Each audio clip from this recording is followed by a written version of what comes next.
Hoy es un placer tener aquí a nosotras a la doctora María Elvira Díaz, quien hará la ponencia sobre gays negros, juventud e Internet como ruta para la enunciación de sí. Antes de darle pie a que empiece su ponencia, que es súper interesante, os presento un poquito a la doctora María Elvira Díaz, que es profesora asociada en el programa de posgraduación en Antropología Social del Museo Nacional de la Universidad Federal de Río de Janeiro y es coordinadora del Núcleo de Estudios en Género, Sexualidad y Raza de la misma institución. Entre 2020 y 2025 actuó como editora jefa de la revista Mana, Estudios en Antropología Social y actualmente es editora jefa de las colecciones de Antropología y Ciencias Sociales de la editora Papéis Salvagens. Perdóname que mi portugués es mucho peor que hace unos meses.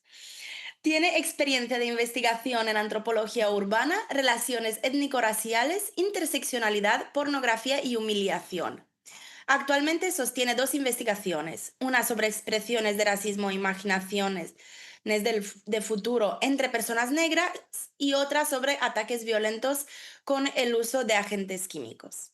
Muchísimas gracias, María Elvira. Es un placer tenerte hoy aquí, como ya lo he mencionado antes, y con muchas ganas de escuchar tu ponencia. Muchas gracias, la verdad que es un placer muy grande estar aquí con ustedes allí en España, de tarde, aquí en Brasil ainda, aún es de mañana. Es un placer conversar con ustedes, participar de este grande evento sobre perspectivas de género, sobre sexualidad y medios de comunicación, con el cual me siento muy identificada. Vi todas las ponencias, todo, me pareció todo muy, muy interesante, demasiado interesante. Me alegra mucho haber sido invitada. Agradezco especialmente a Zenaida Georgi por su invitación y por el intercambio de ideas que hemos tenido en estos últimos días por tu mediación. Bueno, me gustaría hablarles de un fenómeno muy importante que se está dando en las redes sociales en Brasil en los últimos años, que son los influencers jóvenes, negros y gays que ganan seguidores a cada día más en TikTok, en YouTube y en Instagram.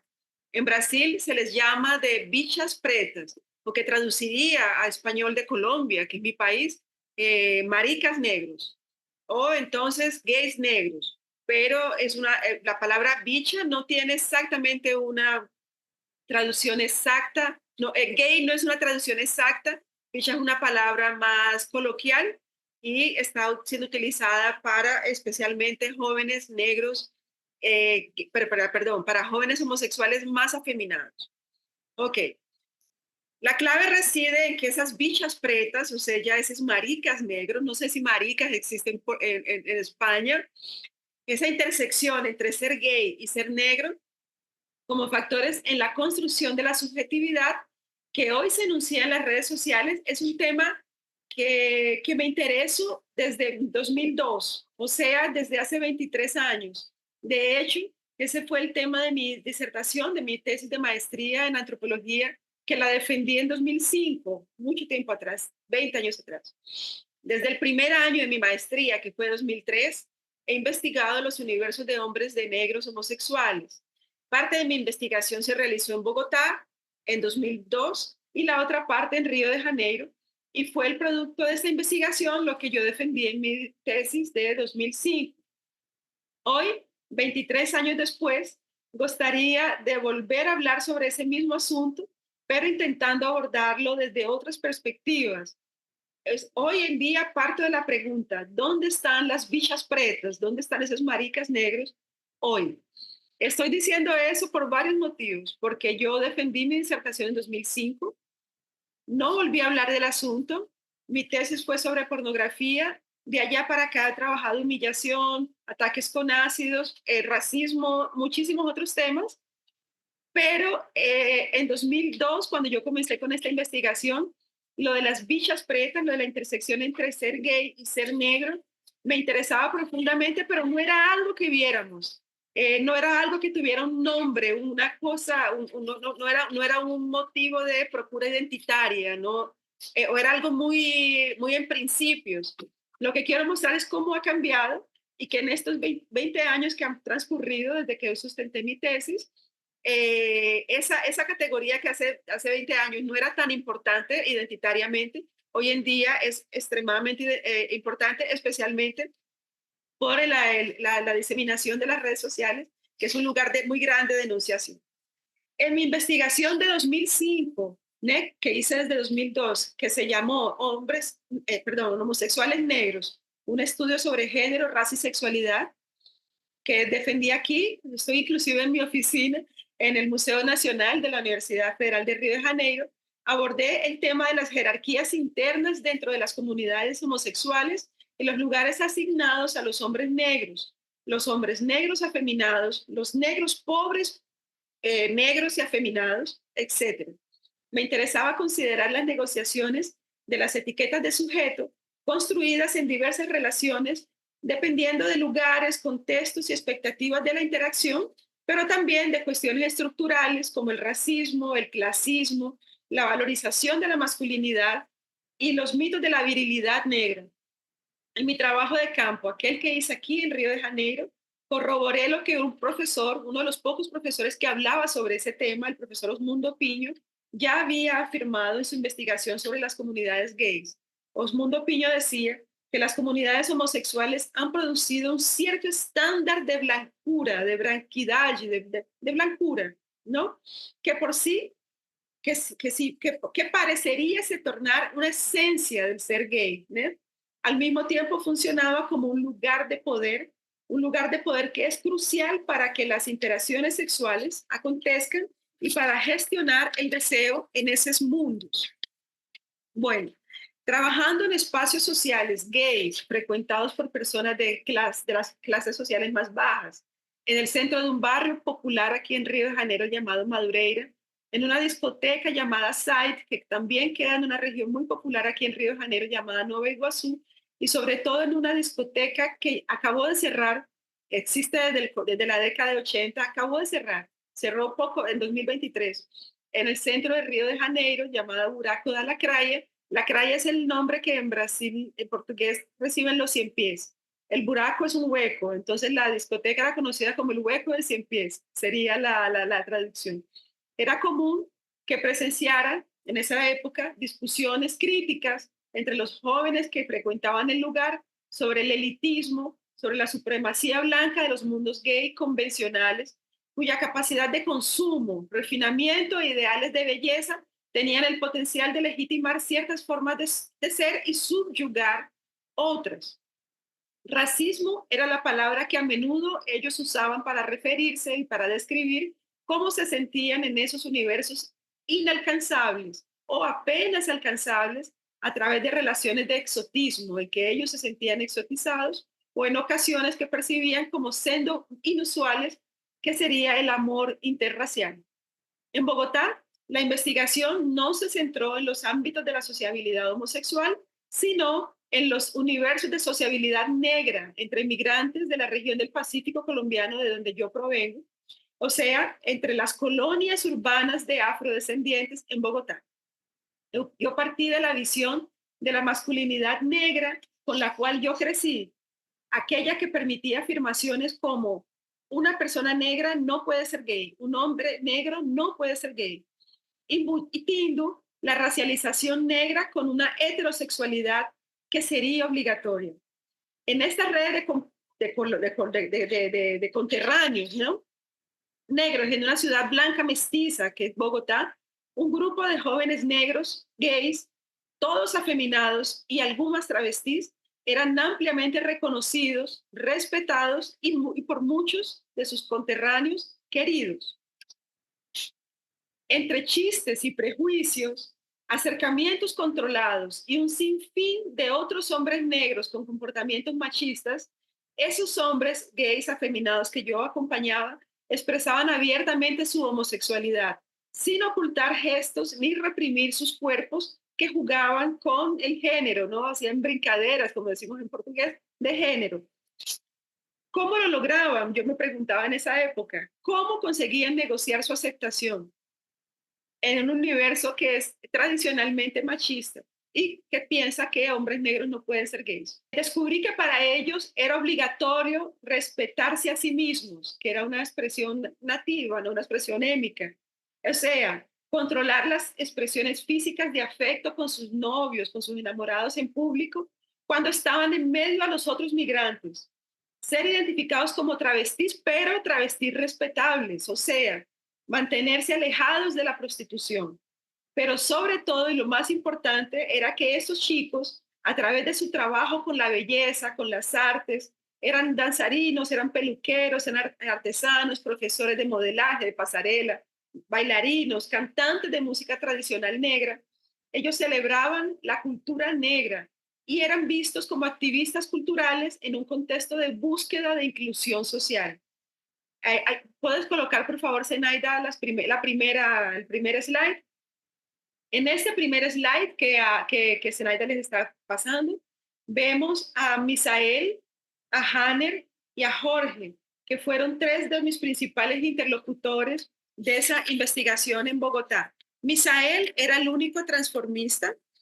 Jorge, que es el que lo peina en la segunda foto, es un joven artesano negro que ganó premios como artesano. Hanner, que está abajo, era profesor de danzas folclóricas y ellos eran todos cantantes de música tradicional, en fin, era por medio de su arte, por medio del trabajo con la belleza, que ellos conseguían negociar su inclusión social, pero sobre todo eran muy trabajadores, que es un valor que entre los migrantes era muy respetado, ¿no?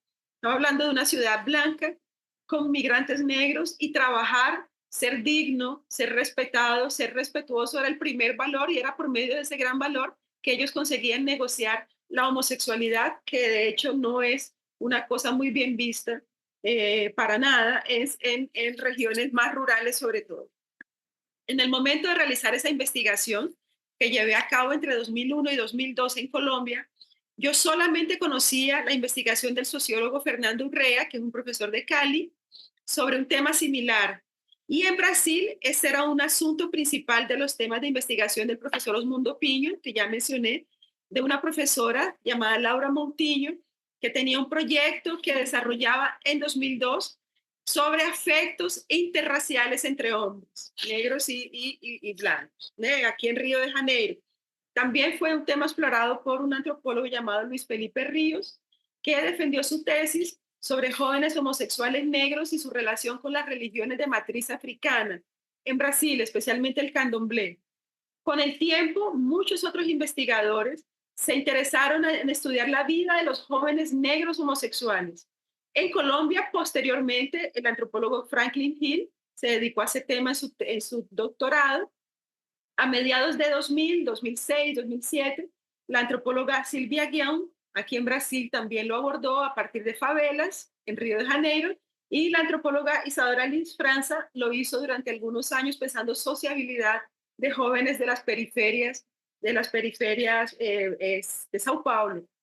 En el activismo de aquella época, recordamos a Quimbanda Dudu, un grupo de hombres negros gays de Bahía, del estado de la Bahía, que queda en el nordeste brasilero, liderado por Marcelo Cirqueira. Y lembramos de Ade Dudu, que celebró 40 años. Zenaida, por favor, coloca el segundo slide, que celebró en 2021 40 años de existencia. También recordamos la descripción del profesor Edward Marrae en su libro La construcción de la igualdad con respecto a las demandas hechas en comienzo de los años 80 por hombres negros dentro del grupo gay llamado Somos, el primer gran grupo homosexual organizado en Brasil, comienzo de los 80. Y esos hombres negros que pertenecían al grupo Somos, ya en esa época, abordaban la necesidad de pensar las particularidades de sus vidas como hombres negros, o sea, las particularidades raciales, porque de hecho la raza no era prioridad del activismo gay. Entonces aquí les traje dos slides del grupo ADN. Aquí dice Alain de Preto Bicha, que es la expresión que yo estoy usando. Bicha ahí está con X, también se escribe con C, con H, ¿no? Con Che, perdón, con CH. Y bueno, aquí está un pedazo del estatuto de su creación. Cuando yo volví a Brasil, cuando yo llegué a Brasil, perdón, en 2002, Había en ese momento una mujer, una persona muy famosa, y una canción de funk carioca, que es un ritmo musical muy conocido en el país, especialmente en Río de Janeiro, una canción llamada Guiña Pocotó. Egua es la esposa del caballo, la yegua. Pocotó es el sonido que hacen los caballos, pocotó, pocotó, pocotó. Y era una danza de funk carioca imitando esa danza del caballo, ¿no? Y el nombre de esta danzarina es la Craya. Por favor, coloca el siguiente slide. Era una danzarina que se tornó un ícono travesti y pionera de la representación LGBTQIA+, en ese momento, en la música brasilera de la década del año 2000. Ella alcanzó fama junto a ese señor que está al lado de ella, que es el MC Serginho, el cantante, pero a pesar de su éxito en aquel momento, la Craya enfrentó muchos prejuicios y al mismo tiempo inspiró a otros artistas, dejando un legado en la cultura popular brasileña. La Craya falleció a los 33 años en mayo de 2011, aparentemente a causa de una efisema pulmonar. La cuestión es que la Craya en aquel momento era la única, era el único grande ícono negro gay que podíamos ver en la televisión, en las revistas, ¿no? En esa época no había Instagram, estamos hablando de una época que la red social principal era el Orkut, no era muy común tener influencers en YouTube. Entonces estamos hablando de un comienzo, o sea, estamos hablando de 25 años atrás, en que en Brasil ella era de hecho el grande único ícono, ¿no? En el año 2002 aconteció otra cosa coincidencialmente. Se estrenó en los cinemas brasileños la película Madame Satã, dirigida por un conocidísimo director brasilero llamado Karim Ainós, protagonizado por el principal actor negro hoy en día llamado Lázaro Ramos. Pasa la siguiente, por favor, Zenaida. La película retrató aspectos de la vida de João Francisco dos Santos. João Francisco dos Santos es el señor que está en la primera foto. Ese es el verdadero Madame Satã con sombrero, ¿no? João Francisco dos Santos, que nació en el estado de Pernambuco, también en el nordeste brasilero, en 1900 y falleció en Río de Janeiro en 1976 con 76 años. Madame Satã fue capoeirista, fue una artista brasilera, conocido, también fue un danzarino de carnaval, un conocido danzarino, una figura que se destacaba en el carnaval. La película retrata la vida de esa figura cultural urbana marginal del siglo XX, ¿no? La célebre travesti, una artista rebelde que estuvo presa, fue padre adoptivo de siete crianzas, de 7 niños, un hombre negro, pobre, homosexual, y sobre todo un asiduo visitante de un bohemio barrio aquí en Río de Janeiro llamado Lapa.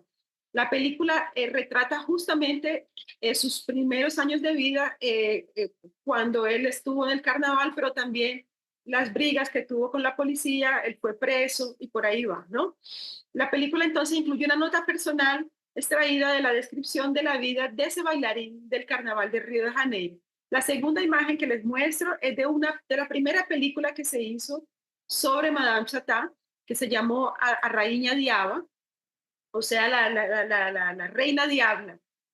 Una película de los años 70 profundamente preconceituosa, prejuiciosa, perdón, estoy hablando portuñol, muy prejuiciosa la manera como muestra a Madame Satã. Y la última imagen es Lázaro Ramos, que es la película de 2002, donde vemos una representación de Madame Satã bastante más justa. Entonces, cuando yo llegué a Brasil en ese año de 2002, pude sentir el impacto de la película en las representaciones que esta figura emblemática causó en las marchas del orgullo LGBT de la ciudad, especialmente entre los jóvenes negros de esos barrios más populares que tenían sus propias marchas de orgullo gay. Tenemos una grande marcha de orgullo que acontece en la Avenida Atlántica, que es la principal avenida al frente del mar en Copacabana, pero tenemos una serie de otras paradas gays en Río de Janeiro, como la de Madureira, como la del municipio de San Gonzalo, en que Madame Satã en ese año se tornó un ícono para muchos otros jóvenes negros gays. Al igual que Madame Satã, entonces, eh, esa figura de Madame Satã colocó de manifiesto la necesidad de analizar críticamente la existencia de esas figuras de hombres negros homosexuales que justamente por ser pobres y por ser negras se enfrentaban a y por ser afeminadas, se enfrentaban a inúmeros desafíos sociales, entre ellos la homofobia, pero como ellos dicen, especialmente el racismo. Bueno, ese era el panorama al momento de mi llegada a Brasil, ¿no? En los primeros años del siglo XXI y cuando yo comencé mi maestría. Entre las nuevas generaciones es muy interesante ver cómo eso cambió. Desde 2010 en adelante, con especial énfasis en los últimos 10 años, hemos visto una proliferación de investigaciones sobre bichas pretas. Yo tengo una lista de 24 tesis, no voy a mencionárselas, en fin, 24 tesis que pude hacer levantamiento en las páginas de búsqueda de tesis académicas aquí en Brasil, eh, que es una lista que probablemente no está completa, pero estoy hablando de 24 disertaciones de maestría y tesis de doctorado defendidas teniendo como tema principal las bichas pretas, defendidas en diferentes áreas, en antropología, en educación, en literatura, en lingüística, en psicología, en medias y en medicina social. Algunos de los autores de esas tesis son muy conocidos hoy en día dentro del activismo negro, gay y trans en Brasil. Por ejemplo, la tesis de la reconocida Meg Rayara, que es una travesti brasilera activista muy reconocida entre nosotros, que es un referente, de hecho, en el ámbito de la educación, pero mucho más que eso, ¿no? Tenemos también una tesis de Alan Costa, que es el líder de un colectivo llamado Afrobafo.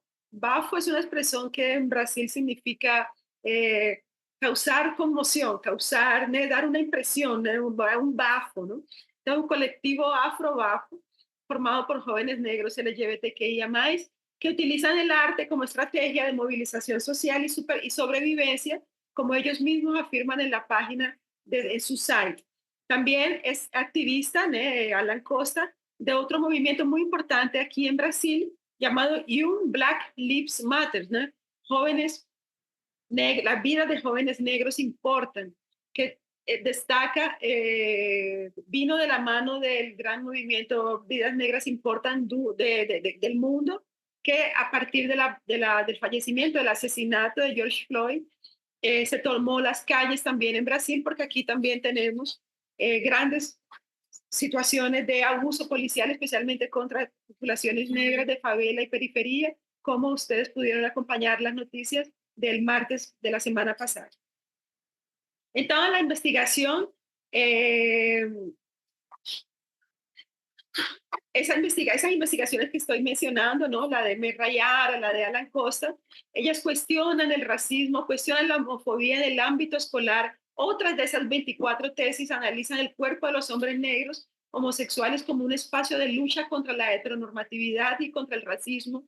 Otras examinan el auge de las declaraciones de jóvenes negros homosexuales en las redes sociales, especialmente en YouTube, donde se han dado diversos debates como por ejemplo la gran pregunta, ¿cómo sobrevivir siendo un hombre negro homosexual? Otras abordan la belleza, el activismo, la sociabilidad. Una de esas tesis examina las trayectorias de hombres negros homosexuales en las iglesias pentecostales. Casi todas tratan sobre formas de resistencia a las diversas formas de violencia que el mundo que conocemos hoy nos impone. También persiste en esas investigaciones una pregunta sobre la construcción de la subjetividad entre los hombres negros homosexuales.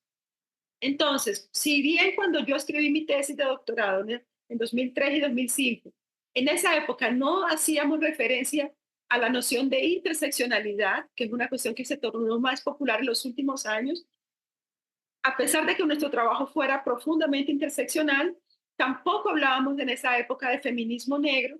En los últimos años, gran parte de los trabajos que yo mencioné tienen como eje central de análisis la teoría de la interseccionalidad y una buena parte de ellos, de sus trabajos, rescatan a pensadores y pensadoras negros y negras y también trans y negros. Entonces, si en el ámbito académico el sujeto negro, gay, es hoy una figura intelectual, tal vez eso se deba a que en todo el mundo, ¿no? Diversas voces negras gay han florecido y consolidado líneas de pensamiento que podemos considerar como frentes de resistencia. Yo no sé, por ejemplo, medir el impacto de una canción muy importante en Brasil de los últimos 8 años llamada Bicha Preta, que es de una trans negra conocida, inclusive participó de Grande Hermano, que es un reality show que creo que también ustedes tienen, llamada Linda Quebrada, considerada por muchos como un himno de movilización de masas, esa canción, Bicha Preta. Me pregunto si existe algún hilo invisible que pueda unir simbólicamente a esa figura de gran popularidad que fue la bailarina Lacraya que ya les mencioné, con un carismático personaje que también salió del reality show Grande Hermano llamado Gil du Vigor, Gil del Vigor, ¿no?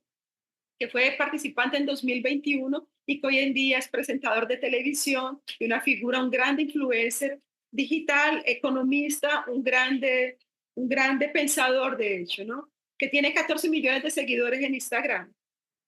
Poco a poco, otros grupos se suman a esa causa, por ejemplo, la iniciativa de Feidris Menegheli Casillas, miembro de un sarau, un sarau es como una fiesta, una gincana llamada Voces Negras, y otro dúo poético de poesía, de slam, de las periferias, llamada Bisha Bafro, ¿no?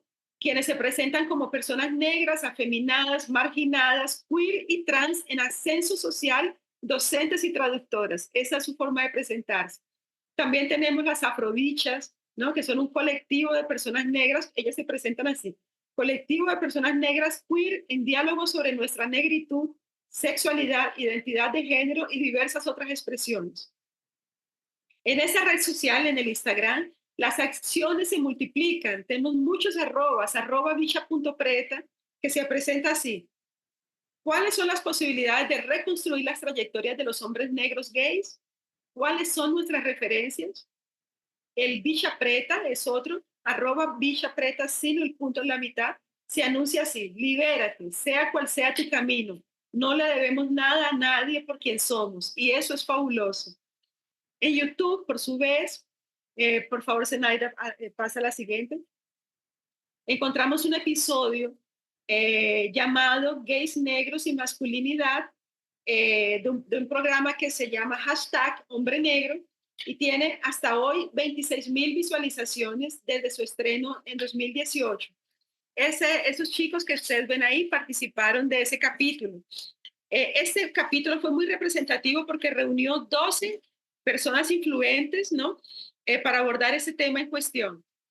El capítulo comienza denunciando la falta de hombres negros que hablen en las redes sociales sobre sí mismos y sus experiencias, destacando que entre los que existen, si existen, los hombres gays son mayoría, mientras que los hombres negros heterosexuales son ausentes de las redes sociales hablando de sí mismos.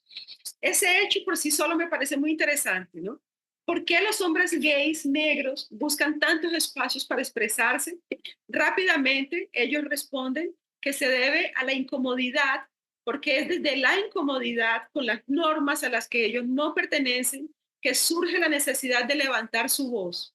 ¿Y por qué los hombres negros heterosexuales buscarían menos medios de expresión, si preguntan ellos, ¿no? Entonces ellos dicen que los hombres heterosexuales negros, inclusive estando en una posición de la pirámide social racial más baja en un país racista como Brasil, ellos logran negociar un espacio social a través de la masculinidad y de la imagen de ser hombres negros. Por lo tanto, el hombre negro heterosexual no se deconstruiría a sí mismo porque él no desea perder ese lugar de prestigio, de privilegio. Un lugar de masculinidad que les impide mostrarse como débiles, les impide mostrar debilidades, hablar de afecto o inclusive llorar, porque inclusive llorar tiene una dimensión racial. Todo eso es discutido en ese capítulo. Si la masculinidad como una invención blanca es algo que los hombres negros no pueden alcanzar, aunque se esfuercen por proyectar una imagen de machos y de hiperviriles, socialmente permanece en un estado latente de deshumanización, evocando siempre la imagen del esclavo. Esa imagen del hombre negro viril remite a la imagen del esclavo. Esa imagen de la virilidad nos persigue en los círculos homosexuales, ellos afirman, porque allí, en ese círculo homosexual, persiste la expectativa de que incluso siendo homosexuales, por el hecho de que sean negros, deben tener penes grandes, ser activos en la cama, ser siempre activos y masculinos en la sexualidad. Bueno, este es un video de 25 minutos en el que se abordan temas profundos con total naturalidad, ¿no? Me pareció que el tema racial recibió mayor atención, mucha más atención en el análisis que ellos hacen. Hablaron de amor, por ejemplo, ¿no? De lo difícil que es amarse a sí mismos cuando se es negro, precisamente porque las expectativas de encontrar el amor siempre se han visto comprometidas. Hablaron de haberse aceptado como gays mucho antes de aceptarse como negros. Ellos hablaron de cómo la negación social de los hombres gays los coloca personalmente en un riesgo mayor de contraer enfermedades de transmisión sexual, porque las personas acostumbradas a no encontrar fácilmente desde su juventud a alguien que los ame, a alguien a quien amar, o inclusive a alguien con quien tener relaciones sexuales, sin duda tienen relaciones sexuales de mayor riesgo, o entonces cuando encuentran a esa persona, se someten a prácticas sexuales inseguras. Ellos llamaron eso de hacer cosas a cambio de una migaja de afecto, fue la expresión que ellos utilizaron. Algo común, especialmente cuando se encuentran en relaciones con hombres blancos.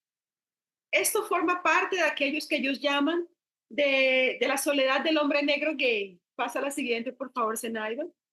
Para muchos, esa soledad de los hombres gays se combate al construir una autoestima positiva. En esas imágenes ustedes ven a los 12 muchachos que participaron de ese capítulo y estos otros dos muchachos son otros dos influencers que también tienen un montón de seguidores en Internet y que hicieron dos capítulos justamente hablando sobre la soledad de los hombres negros. Entonces, para muchos esa soledad se combate al construir una autoestima positiva mediante gestos que les permiten reconocer su belleza como hombres negros, cultivar el amor propio, los que les posibilita encontrar y descubrir la belleza en otros que son como ellos, que también son negros. De ahí entonces el fortalecimiento de los discursos sobre el amor afrocentrado, o sea, amarse entre hombres negros, que se ha tornado muy importante en los últimos 10 años en Brasil, entre personas negras y entre hombres negros gays, que sin duda ha tenido un gran impacto en las redes sociales, siendo un fenómeno que trasciende los universos negros heterosexuales y el activismo, la cuestión del amor heterocentrado, afrocentrado. Los hombres negros homosexuales en YouTube se han esforzado por abordar temas controversiales con un lenguaje accesible, directo, cuestionando las normas que generan exclusión social y que también influyen en la visión del mundo de quienes son marginalizados por raza, por género y por sexualidad. Asimismo, sus esfuerzos se han concentrado en proyectar una imagen positiva de sí mismos, tanto para sí mismos como para otros hombres negros homosexuales y para el mundo. O como dice Samuel en el video, Samuel es uno de los chicos que está allí, este aquí, el penúltimo. Como dice Samuel en el video, ¿no? Intentando demostrar, nos esforzamos por intentar demostrar que somos humanos, recordando que desde la perspectiva de los racistas y de los homófobos, los hombres negros gays son menos que humanos, razón que abre puertas a las innúmeras violencias que ellos viven en el mundo. Por favor, coloca la siguiente. Entonces, no, vuelve, creo que ya la habíamos pasado, no, todavía no. Bueno, entonces yo menciono los temas tratados en ese video porque ellos evidencian una preocupación que muchos han llevado a sus propios canales, ¿no? A sus propios canales en donde han conseguido miles de seguidores y visualizaciones, multiplicando el debate y trascendiendo el ámbito académico. Hay un canal llamado Muro Pequeño sería, gestionado por Murilo Araujo, que cuenta con 138.000 suscriptores. El de Spartacus Santiago con 245.000. Desde 2010, como afirma Diego Cota en su tesis doctoral, una de las 24 tesis hechas, YouTube se ha convertido en una tecnología relativamente reciente y peculiar de subjetivación y de expresión mediada de la identidad, mediática de la identidad. Y yo diría que YouTube se ha convertido en un espacio donde las personas pueden, de hecho, los hombres negros gays consiguen, de hecho, mostrar su humanidad. A ese universo de hombres negros, gays, influencers, debemos añadir otro mundo contiguo que también se expresa con tremenda fuerza en los tiempos contemporáneos. En el ámbito de las artes escénicas en Brasil y en el ámbito de la filosofía, cabe destacar el movimiento liderado por Ventura Profana, por Castiel Vitorino y por Pedra Silva, en aquello que la antropóloga Erwa Niara, que es mi orientanda aquí de antropología, en su tesis doctoral, llama de epistemología negra travesti.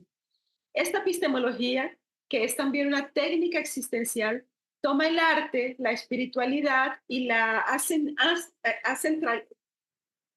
¿cómo se dice en español? Acentra,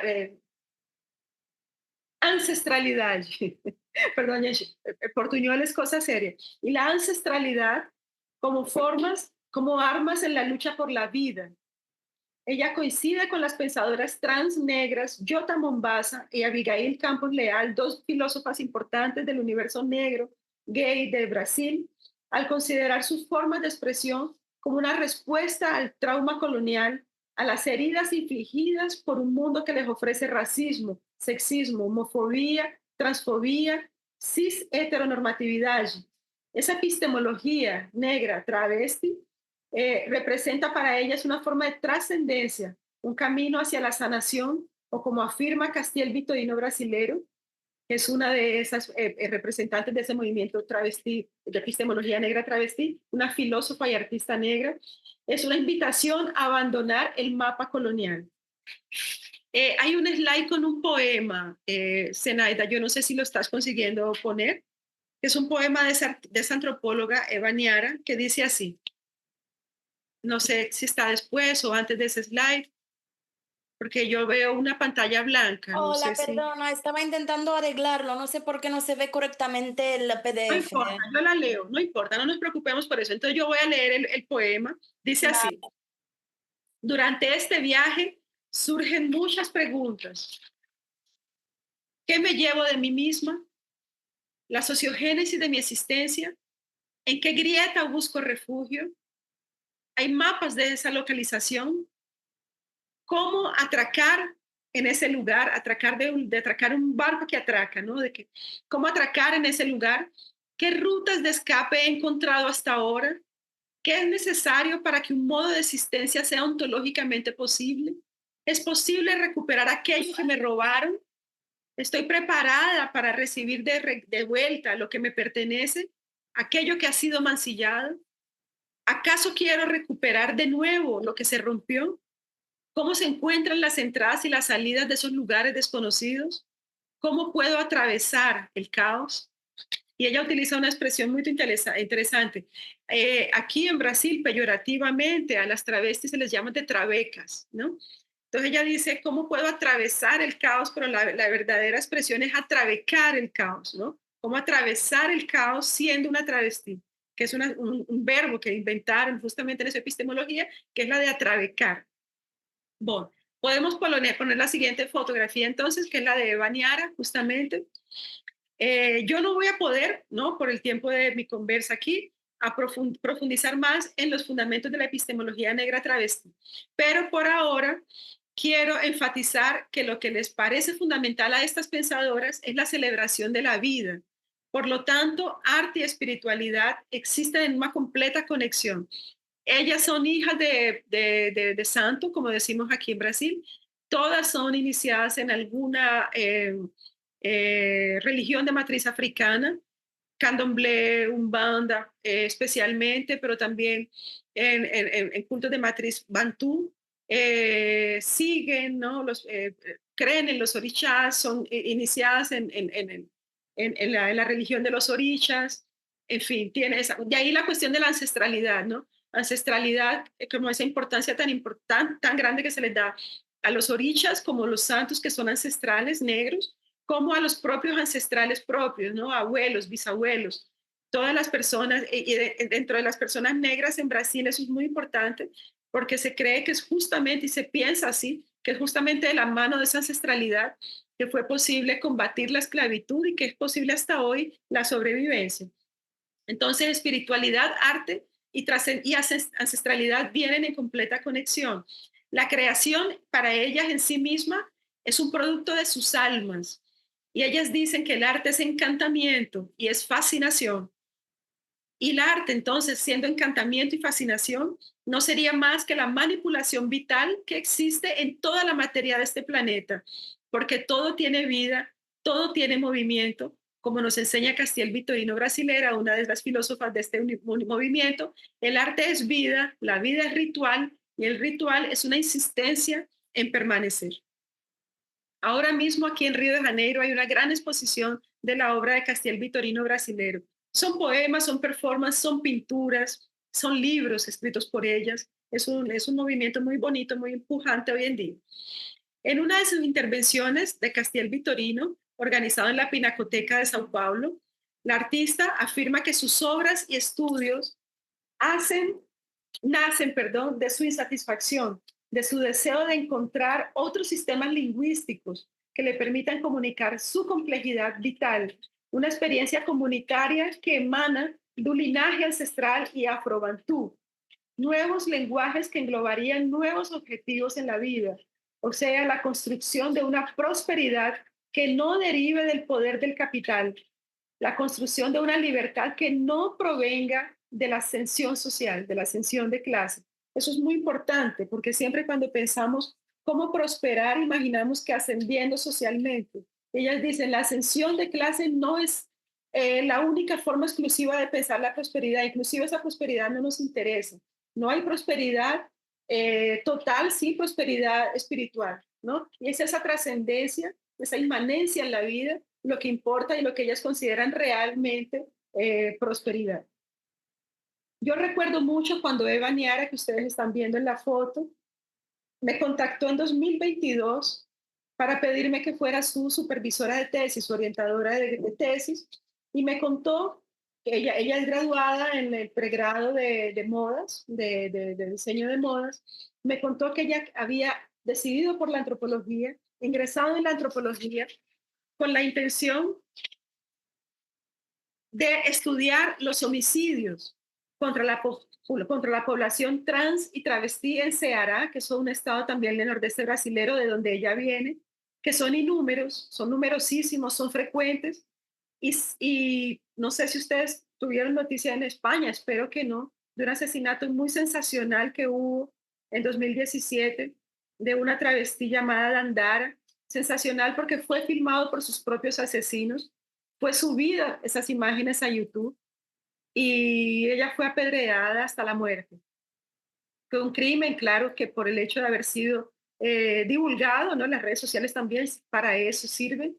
Los asesinos fueron presos, pero fue sensacional porque esas imágenes permanecieron y fueron difundidas de WhatsApp en WhatsApp, ¿no? Pueden imaginarse cómo fue de sensacionalista esa situación que vivimos.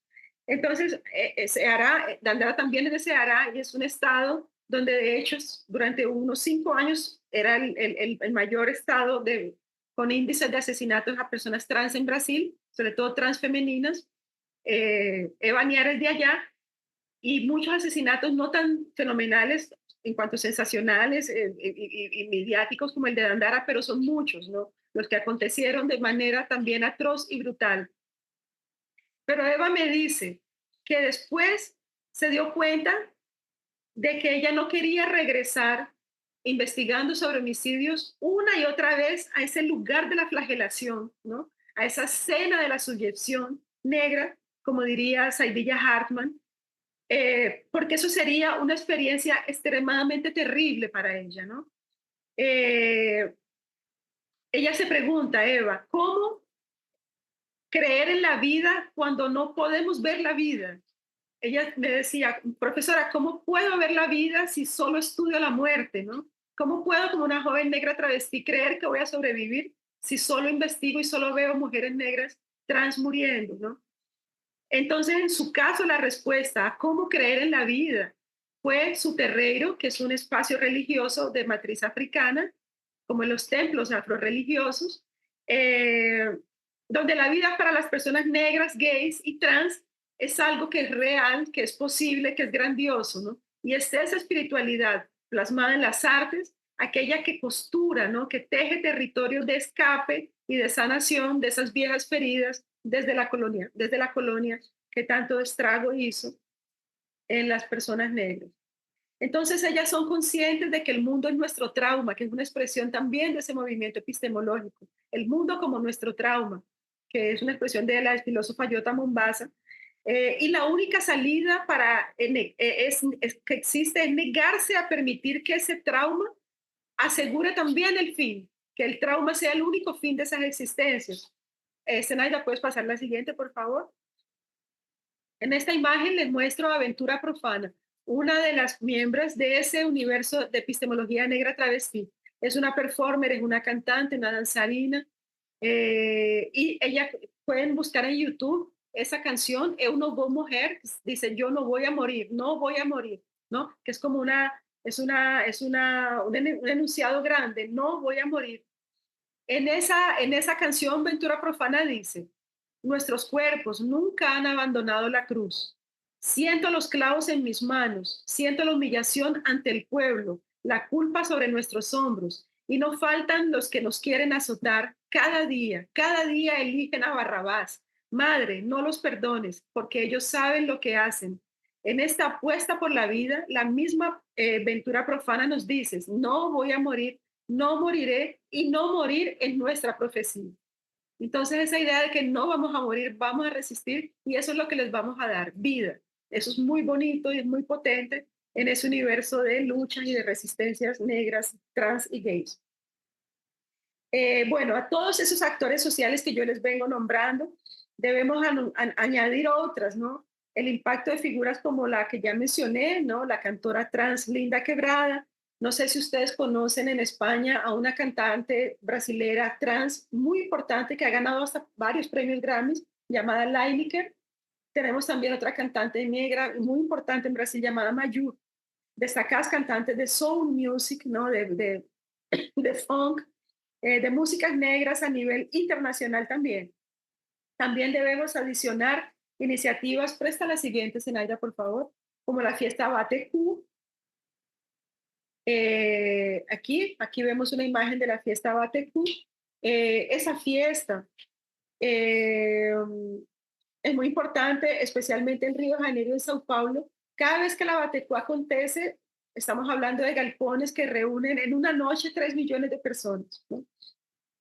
Es la mayor, como ellos dicen en su propia página, es la mayor plataforma y festival que piensa y propone entretenimiento, cultura y educación por y para la comunidad negra LGBTQIA más en Brasil. Acontece en diferentes ciudades del país y como ya les dije, congrega multitudes que van a cada fiesta. Acontece unas 4 o 5 veces por año, que congrega también y que moviliza lo que ellos llaman de moneda negra gay, ¿no? Entonces debemos añadir también las diversas casas, house, ¿no? Para jóvenes LGBT. Houses son aquellas casas que son lideradas por una madre trans. No sé si ustedes también, si en España también fue tan exitosa eh, la serie, Dios mío, me olvidé, yo no me perdí ni un solo capítulo de esa serie. Si alguien se acuerda, me ayude. Pero es una serie de Netflix, ¿no? Justamente que está recordando Pose, muchas gracias, muchas gracias, que está recordando justamente a las fiestas Bowie de los años 80 en Nueva York, especialmente en Nueva York, ¿no? Que eran fiestas de personas negras y latinas que, en fin, ¿no? Funcionaban también por houses, ¿no? Y esas houses tenían una madre, generalmente era una persona trans que permitía que otros jóvenes que pasaban a ser sus hijos tuvieran moradía, tuvieran vivienda. Estamos hablando de jóvenes expulsos de sus ciudades, de sus casas por ser gays. Y aquí en Brasil tenemos una reorganización de esas houses. Desde hace unos 8 o 10 años empezamos a tener varias houses de personas que también se organizaban entre sí para tener sus propias familias gays, ¿no?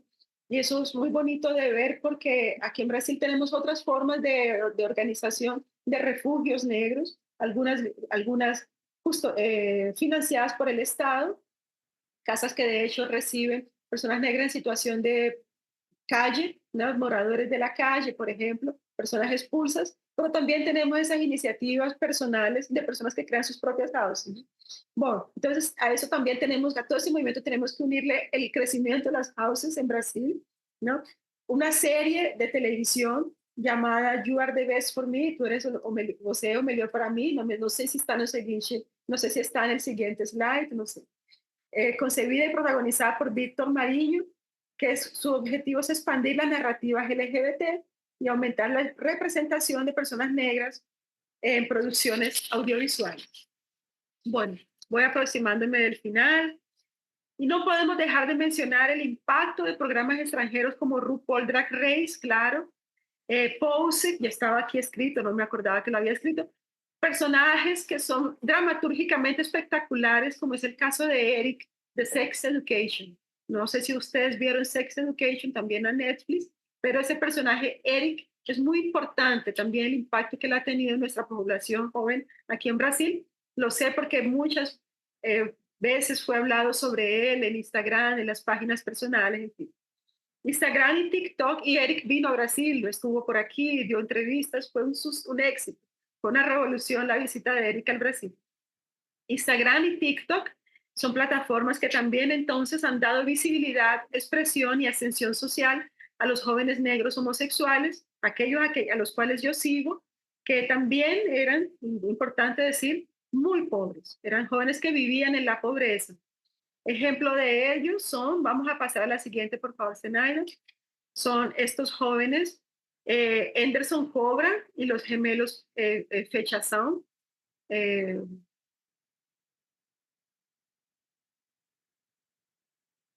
bueno, mientras tú las pasas, yo puedo seguir comentando aquí.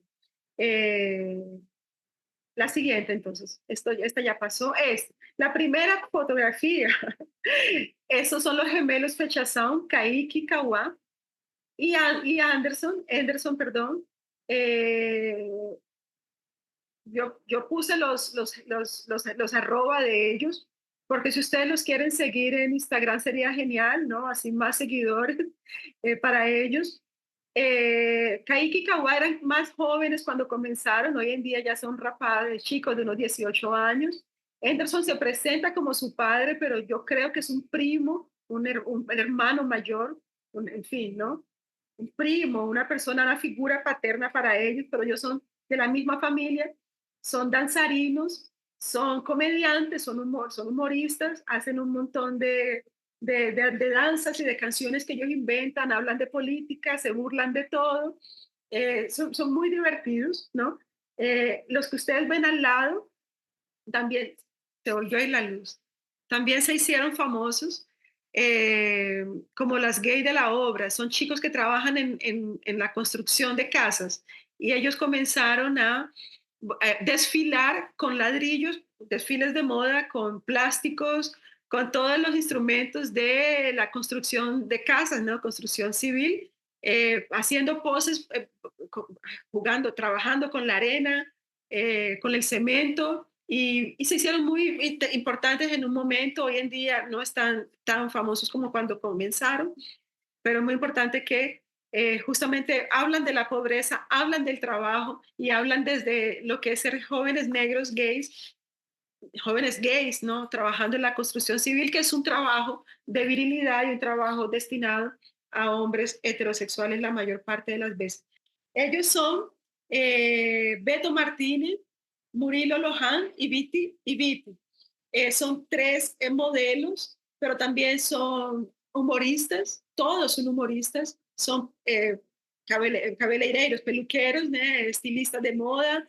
Y, en fin, una cosa que yo quiero mostrar es cómo, de hecho, ellos muestran la vida en la que ellos viven, ¿no? Muestran sus vidas, muestran sus casas, muestran sus barrios, muestran sus ocupaciones, muestran su precariedad y al mismo tiempo hacen eso con extremo humor, con extrema belleza, con extrema simplicidad, ¿no?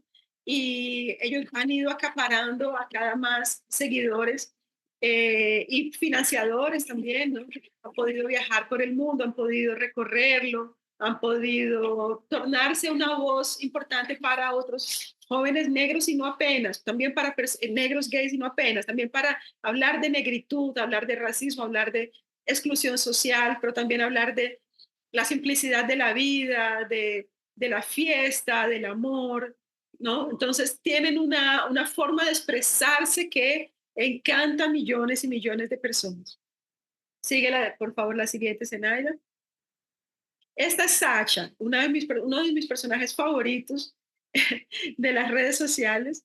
Ella se hace llamar a sí misma de la camponesa, la campesina, ¿no? Sería la traducción. Sasha, de hecho, es muy especial para mí, ¿no? Esas imágenes son de más o menos abril del año pasado. Han pasado muchas cosas en la vida de Sasha de abril del año pasado a ahora, pero ella inició en ese momento, por eso puse esas dos fotografías. En cada uno de sus videos, Sasha utiliza dos expresiones. Solo por hoy funciona y no, es que en portugués es diferente. Esa expresión de los alcohólicos y de los narcóticos anónimos, ¿no? Solo por hoy, soy solo por hoy. No, aquí en portugués, imagino que es un mundial, claro.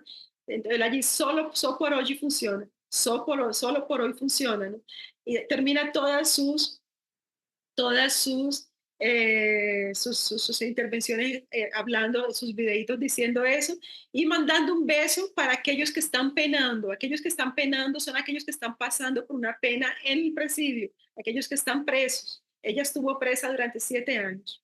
Entonces, en varios de sus videos habla de su experiencia en la prisión, ¿no? Con mucho humor comenta que para que los hombres negros gays sobrevivan en prisión y no sufran, ellos tienen que ser muy actores, ¿no? Tienen que participar de lo que ella llama de cabaret, tienen que hacer cabarets, tienen que tener relaciones sexuales con los más necesitados, con los chicos que los necesitan. Todo eso lo dice en medio de mucho humor, ¿no? Ella dice, pasé mucho tiempo sentada, quiere decir, sentándose, teniendo sexo como pasiva con los otros hombres que estaban presos también. Dice riéndose, fue una época de grande aprendizaje. Ella dice eso entre innumerables carcajadas, carcajadas. En respuesta a la pregunta de un seguidor, ¿cómo era tu vida en la Cracolandia donde ella vivió, que es un espacio muy grande, deprimido de Río de Janeiro, donde se consume crack? Ella responde que vivió en la Cracolandia muchos años, que esa fue una época en que su madre lloraba y ella no veía a su madre llorar, una época en la que junto de otros hombres gays hubo mucha fiesta, mucha juerga, mucha payasada.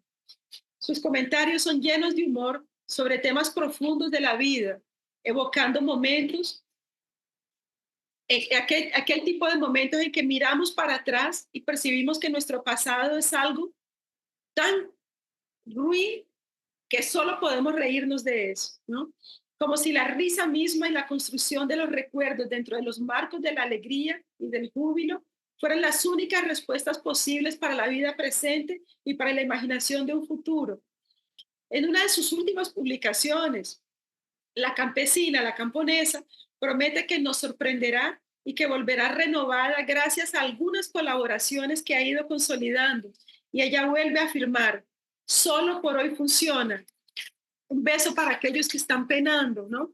Como recordándose a sí misma que la vida se construye en el momento y de nuevo en la risa. Una cosa muy importante de Sasha es que ella ingresó a un culto afro-brasilero, rapó su cabeza, que es una parte del ritual, se inició como hija de santo y nació como un santo, nació en la santidad de la religión y de la ancestralidad. Ella ahora aparece en sus videos vestida de blanco porque tiene que vestir de blanco durante un año como parte del ritual de iniciación y hablando del terreiro, ¿no? De la religión, hablando todavía con mucho humor, que quedó calva, que se calvió. Es muy importante también esa unión, ¿no? Entre espiritualidad y busca de la recuperación de una persona que tuvo innumerables recaídas en las drogas a cada tentativa de salir de las drogas que tuvo y que hoy en día está luchando con todas sus armas para no volver a las calles ni volver a la prisión. Sacha no tiene tantos seguidores como otros de los que ya mencioné, pueden seguirla, por favor. Sería muy bonito que ella tuviera a partir de hoy más seguidores en todo el mundo. Y ahora les muestro en esta imagen a Junior Calderón, que de hecho es la razón por la que yo estoy aquí hablando sobre hombres negros gays. Sin exagerar, Junior Calderón es la primera persona que yo veo cada mañana al despertar cuando agarro mi teléfono celular y entro al Instagram alimentando mi adicción a esa red social. Junior, que también es conocido como la Barbie Crew, tiene hoy 10.8 millones de seguidores. Es probablemente el influencer negro gay más exitoso del Brasil. Empezó hace años publicando videos de su vida diaria, un joven que vivía en extrema pobreza y que constantemente se burlaba de esa condición. En esa foto vos dice, yo estoy aquí viendo a la persona que me hizo mal ser fudendo, estoy jodiendo y abriendo un champán. Ahora vive en un condominio de clase media alta en su ciudad natal, en el interior del estado de Bahía, un condominio donde él es la única persona negra. Él compró su casa, allí vive con sus 7 primos, todos niños negros, varios de ellos con alguna discapacidad de aprendizaje, con dislexia, problemas de habla, con su tía Wanda, que es una mujer también muy pobre, ex usuaria de drogas, que fue quien lo apoyó durante sus peores momentos de hambre, y algunos de sus mejores amigos. Junior, hoy en día, ya no más paupérrimo, ya no más siendo un hombre pobre, se burla de la pobreza.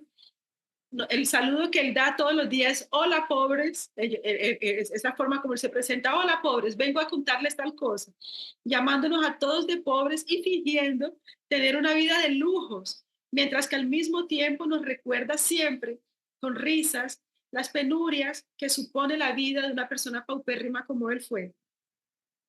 La siguiente foto de Junior que les voy a mostrar son 2 fotos en el siguiente slide, que es mi último slide. En esta primera foto vemos en la parte de arriba, vemos a otra mujer llamada Noemí Mulami, de Zambia. Es una abogada negra que tiene su página en Instagram. Hizo esa fotografía que ustedes ven ahí, que es una selfie, y que recibió inúmeros mensajes racistas diciéndole que era fea, que debía operar su nariz y que quitara esa foto. Noemí no quitó la foto y empezó a hablar al respecto de eso. Lo mismo aconteció con Junior. Muchas personas diciéndole, ahora que usted tiene dinero, Junior, ahora que tienes plata, ¿por qué no te operas la nariz? ¿Por qué no te quitas o no te haces cirugías plásticas? Y Junior ha hecho varios videos diciendo, ¿por qué me tengo que operar? ¿Por qué tengo que gastar mi dinero acoplándome en los ideales de belleza que ustedes tienen, que son blancos, que no son míos? No lo voy a hacer. A raíz de eso hubo un movimiento más o menos reciente aquí en Brasil en las redes sociales de mostrar cómo los dos son líderes justamente de mostrar el orgullo negro, el orgullo de la belleza negra, de que personas negras tenemos naturalmente por nuestro fenotipo tenemos nariz grande, labios grandes y que no debemos trabajar para operarnos, trabajar para quitarnos eso, que es un rasgo nuestro, un rasgo también de nuestros ancestros. En fin, eso ha dado una movimentación muy interesante en las redes sociales y me parece muy bonito, muy importante que Junior, además de ser un gran humorista, consigue traer con una enorme potencia discursos y enunciados políticos de orgullo negro muy grandes, muy importantes que irradian, ¿no? En otras personas negras que irradian, en fin, que hacen bien. Lo que quiero decir, y estoy tratando de decir hace algunos minutos, es que estos muchachos, y tanto las travestis negras como los chicos de YouTube, como los influencers de Instagram, están completamente dirigidos a hacer el bien para los jóvenes negros, para las personas gays, para las personas negras gays, para la diversidad de género y de sexualidad, y para las personas que son diversas en género y sexualidad racializadas al mismo tiempo. tanto negras como indígenas. También tenemos influencers indígenas gays aquí en Brasil. En la última foto, que es una foto más reciente, vemos a Junior matriculado en la Facultad de Psicología, comenzó este año a estudiar. Él dice, no puedo pensar que Instagram, que las redes sociales van a sustentarme el resto de mi vida. Esto es temporal y ha empezado a hablar de eso con mucha fuerza, a decir a los chicos, ustedes influencers, no se gasten todo su dinero, inviértanlo, guarden, hagan economías y estudien, porque este es un universo como el del deporte, se termina. Tenemos que aprender, tenemos que capacitarnos y ser mejores. Entonces él está también incitando al estudio y él está hoy en día estudiando psicología. Bueno, terminando entonces, me gustaría muchísimo profundizar más en mi análisis estas últimas bichas negras, ¿no? De las que vengo hablando. Pero por ahora solo puedo destacar que entiendo todo ese humor negro, gay y pobre como una técnica de fuga. Esa expresión la utilizo parafraseando al filósofo Fred Moten. ¿De qué huyen? ¿De qué huyen? De aquello que les ha sido reservado en este mundo que destroza a personas como ellos, personas negras, gays. ¿De qué se ríen? Se ríen de todo, de lo que es la vida, de aquello que es gracioso, de aquello que no es gracioso, de los gestos más pequeños, de los más mínimos gestos de la vida cotidiana. Y quizás precisamente porque extraen de allí, de la vida cotidiana, su repertorio para su humor, es que nos hacen reír, logrando conectar a las personas más diversas en sus palabras y en sus enunciados, como si solamente a través del humor fuéramos capaces de acaparar toda la maldad de este mundo. Ellos creen, como yo, que toda la risa es política. Lo que intenté mostrar entonces a lo largo de esta fala con usted, de esta ponencia, es como diversos gestos de rechazo, de recusa, que realizan personas negras gays en oposición al racismo, a la homofobia, al elitismo de clase, a los estándares de belleza y de corporalidad, al consumismo, al sexismo, a la cis heteronormatividad, incluso dentro de las comunidades negras y gays, les ha permitido subsistir, resistir y expresarse, ¿no? Y es muy importante el impacto de las redes sociales en eso. Un rechazo a la deshumanización, a la violencia y a la perpetuación de la herida colonial en sus almas y en su psique, ¿no? Una negación a la muerte como único destino y una negación de que sus cuerpos tengan como ontología ideales sobre la carne esclavizada, humillada e hipersexualizada. Algunos llaman a eso de cura, de sanación. Otros lo llaman de quilombaje, de quilombización. Los quilombos son los lugares a los cuales se unían los negros cuando se escapaban de la esclavitud, cuando se escapaban de las casas grandes, creaban quilombos en zonas rurales a donde no fueran fáciles de encontrar. Eso se llama quilombismo aquí. Otros llaman a eso de espiritualidad, otros le llaman a eso de política. Todo esto, política, quilombaje, espiritualidad, cura, son gestos de fuga, ¿no? Otros recurren a la alegría, a la danza, al ritmo, a la risa. Todos apuestan por la utopía que representa ser gays y permanecer vivos para las personas negras, gays en este mundo que conocemos. Ya aprendimos con José Esteban Muñoz que un mundo sin utopías eh, coloca a los grupos minoritarios en la desesperación, ¿no?